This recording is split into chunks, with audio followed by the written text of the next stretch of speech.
sai ka channel len thin tu ten zawai chunga lom thu ka soya tun lai chu mani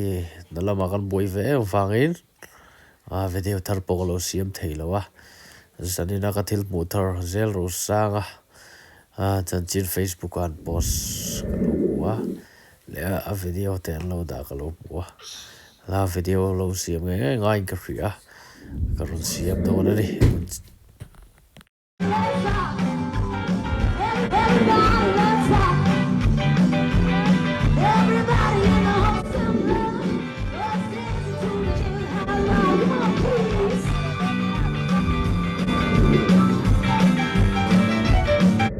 tuna lam kha ring non ko vel Facebook an lo post na sa hle me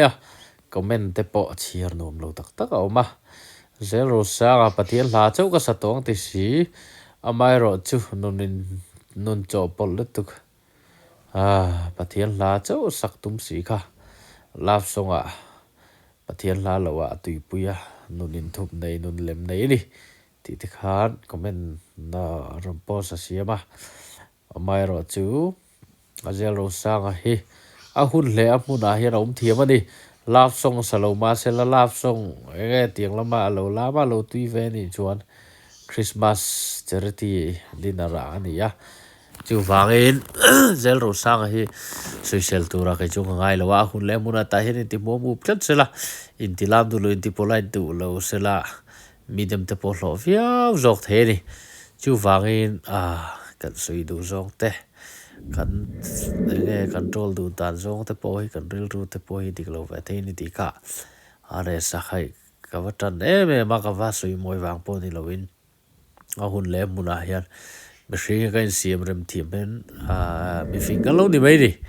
chu ti rualin ama khan han sa le tlat se zon thuran ani ya asa chuang lo wala man walim ve wanu ya kau than program ang te ang program ang pui kha vani big lo wa program za lo ni lovin charity yang deuh charity dinner kha ani ve wangin engang po khan fatal ve sela a limom fe rimani chu wangin hun le amun te hi clear thiam ka lo ti via wa ka chu ka lo fak viau ni zel ro sang video clear te po mo nom thina chu ti rolling ka ti ang ron post ni chan lo thei ni ka hrilowa karon changa are sa hi mi zau tak le mi pa ngai tak ani ti kha ka soi du ni lo be